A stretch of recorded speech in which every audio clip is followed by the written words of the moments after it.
السلام علیکم ورحمۃ اللہ وبرکاتہ ګرانو کتونکو J91 نیوز سره زم عزیر خان ګرانو کتونکو څنګه چې تاسو ته پته ده چې د 5 نومبر نه د ګورنمنت چې کم پرایمري سکولونه دي هغه راغلي دي دلته کې پیښور کې جناب پارک مخې ته احتجاج شروع کړی دی څنګه چې موږ تاسو سره په وخت باندې په J91 نیوز باندې د ټیچرانو اپډیټ شیر کړی دي هغه راغلي دي د 5 نومبر نه دلته پیښور کې دي او خپل درنه شروع کړی دی هغه چې کم مطالبات دي هغه موږ تاسو سره په J91 نیوز باندې شیر کړی دي ګرانو کتونکو هغه خلاف چې کم دی محکمه تعلیم خیبر پختونخوا د هغې استادانو خلاف کاروایی فیصله وکړه کم کسانو چې سکولونه بند کړي دي پرایمري فیمیل او میل او دلته کې راغلي دي په احتجاج کې شرکت کړی دی د هغې خلاف دا کاروایی وکړه چې مطلب دغه استادان دې معطله کړی شي دغه استادان چې میل دي کم فیمیل دي هغې دې وزر تر زره معطله کړی شي او دغه وزیر تعلیم ته دې رپورټ پیش کړی شي ګرانو کتونکو که موږ وګورو دوی راغلي دي په 5 نومبر باندې دلته کې جناب پارک مخې ته ناست دي هغې دا وایي چې دوی خو وایي چې نوکري ختمو حکومت وایي خو موږ د خپلو سرونه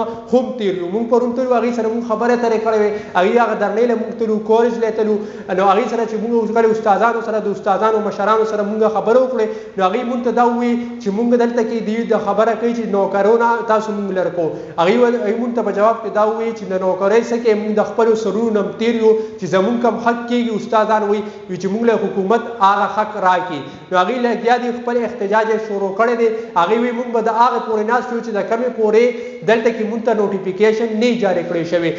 خیبر پختونخوا کې دې ټایمه پورې 26000 سکولونه بند دي پرایمري